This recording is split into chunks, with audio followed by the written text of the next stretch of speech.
आपने यदि corona vaccine ली है तो आप अपने आप को सुरक्षित महसूस मत कीजिएगा, क्योंकि यदि आपने कोरोना वैक्सीन ली है तो इसके साथ आपने कई बड़ी बीमारियों को एक आमंत्रण सा दिया है।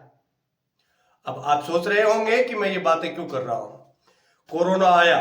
कोरोना आया उस वक्त बड़ी बड़ी कंपनियों ने रिसर्च करी। किसी के पास इस बीमारी के लिए कोई दवा ही नहीं थी, क्योंकि ऐसी बीमारी कभी आई ही नहीं थी। तो लोगों के पास दवा कैसे होती। बड़े बड़े देशों ने इसके बारे में रिसर्च करना शुरू किया। अब रिसर्च करने का एक प्रोसेस होता है, एक समय होता है, एक तरीका होता है रिसर्च का। रिसर्च के लिए थोड़ा समय चाहिए होता है, और कुछ लोग जो इस बीमारी से ग्रसित हैं वो लोग भी चाहिए होते हैं। लेकिन उस कोरोना के समय में ना ही तो वो लोग मिले और ना ही इतना समय मिला। लेकिन कोरोना की वजह से दवाई तो बनानी ही थी, क्योंकि कोरोना एक बड़ी महामारी थी। अब आप इसे सकारात्मक रूप से भी ले सकते हैं और नकारात्मक रूप से भी ले सकते हैं। वो कैसे? क्योंकि आज ही एक खुलासा हुआ है बड़ा, जिसमें यह कहा गया है कि यदि आपने कोरोना की वैक्सीन ली है तो आपको कई बड़ी बीमारियां हो सकती हैं। जैसे आपको हार्ट अटैक आ सकता है, आपका ब्रेन हेमरेज हो सकता है, और ऐसी ही कई बड़ी बीमारियां आपको हो सकती हैं। और ये कमिट किया है खुद कंपनी ने कि जल्दीबाजी में कोरोना वैक्सीन बनी थी। अब आप सोचिए कि इस कोरोना वैक्सीन का ढिंढोरा कितना पीटा गया। पूरे देश में ढिंढोरा पीटा गया कि कोरोना वायरस को मोदी जी और भारतीय जनता पार्टी की सरकार ने कोरोना वायरस को हराने के लिए इतनी जल्दी वैक्सीन बना ली। लेकिन अब इस कोरोना वायरस की वैक्सीन से होने वाली बीमारियों की जिम्मेदारी कौन लेगा? आपने वाहवाही लूटी, लेकिन आपने अभी तक ये नहीं कहा कि इससे होने वाली बीमारियों के पक्ष में या विरोध में आपने कोई बात नहीं कही। भारत में भारतीय जनता पार्टी की सरकार थी कोरोना जब आया तब, और कोरोना से लड़ने के लिए भारत की सरकार ने मजबूती से दर्शे भी दिखलाया। लेकिन यह समझ में नहीं आया कि अब क्या करें, अब क्या नहीं। और उस वक्त पर आनन फानन में ये वैक्सीन बनाई गई, और ये वैक्सीन कई लोगों को कई देशों में भी बांटी गई। अन्य देशों में भी ये वैक्सीन बांटी गई, लेकिन इससे अब सामने आ रहा है कि इससे बड़ी समस्याएं भी हो रही हैं। अब आपने ये तो देखा होगा कि 25-25, 26-26, 27-27 साल के नौजवान युवकों को हार्ट अटैक आ रहा था। हार्ट अटैक आना कितनी बड़ी बात है कि एक स्वस्थ नौजवान युवक 21-22 साल का लड़का उसे किस प्रकार से हार्ट अटैक आ सकता है, ये आपने भी नहीं सोचा था और ना ही किसी और ने सोचा होगा। लेकिन वो हार्ट अटैक्स आ रहे हैं। क्यों आ रहे हैं ये किसी के समझ के बाहर है। अब देखना ये होगा कि इसके पक्ष में और खिलाफ में कौन बोलता है और कौन नहीं। विपक्ष ने हमेशा ही इस चीज को एक मुद्दा बनाया था और कहा था कि इस वैक्सीन की वजह से, कई विशेषज्ञों ने भी यह कहा था कि इस वैक्सीन को आनन फानन में बनाया गया, इसकी वजह से इसके दुष्परिणाम भी होंगे।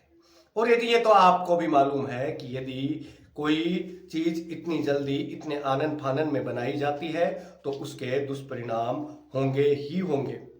अब आप सोचिए कि इसके दुष्परिणाम कितने खतरनाक हो सकते हैं। पूरे भारत ने इस वैक्सीन को लिया, और यदि इस बीमारी का दुष्परिणाम यदि शुरू हुआ तो पूरे भारत में कितनी लाशें होंगी, जिनको गिनना शायद सरकारें भी उनको गिन नहीं पाएंगी। लेकिन करें तो करें क्या, जाएं तो जाएं कहाँ, ये रास्ता ही ऐसा था। उस वक्त पर सरकारों की भी गलती नहीं है, क्योंकि सरकारों को उस वक्त जो चीज मिली उस चीज को सरकारों ने समझा और देखा और वही किया। और वो लाजमी भी था, क्योंकि उस वक्त पर कोई दूसरा रास्ता भी नजर नहीं आ रहा था। अब वो रास्ता नजर नहीं आ रहा था तो क्या किया जाए। जो सरकार को समझ में आया, सरकार ने वो किया, और पूरे देश की जनता ने सरकार के इस फैसले को बखूबी निभाया भी। सरकार ने कहा कि आपको वैक्सीन लेनी चाहिए। आपको पूरे विश्व की मीटिंग में कहा गया कि सबको वैक्सीन लेनी चाहिए, तो सबने वैक्सीन भी ली। लेकिन अब सोचिए कि अब इसके दुष्परिणाम क्या क्या हो सकते हैं। आप बीमार हो सकते हैं, आपको इतना बड़ा दुष्परिणाम हो सकता है कि आपकी मृत्यु हो सकती है, और आपकी मृत्यु भी दर्दनाक। आपको हार्ट अटैक आ सकता है, आपको ब्रेन हेमरेज हो सकता है। अब सोचिए कि इतनी बड़ी बीमारी को किस प्रकार से लिया जाए। अब आप समझिए कि एक बीमारी से लड़ते लड़ते हम दूसरी बीमारी में आ गए। हम एक दुश्मन से लड़ना शुरू हुए। उस दुश्मन से लड़ाई तो हम जीत गए, लेकिन उस दुश्मन की वजह से हमारे दूसरा ताकतवर दुश्मन बना, और उस ताकतवर दुश्मन से किस प्रकार लड़ेंगे।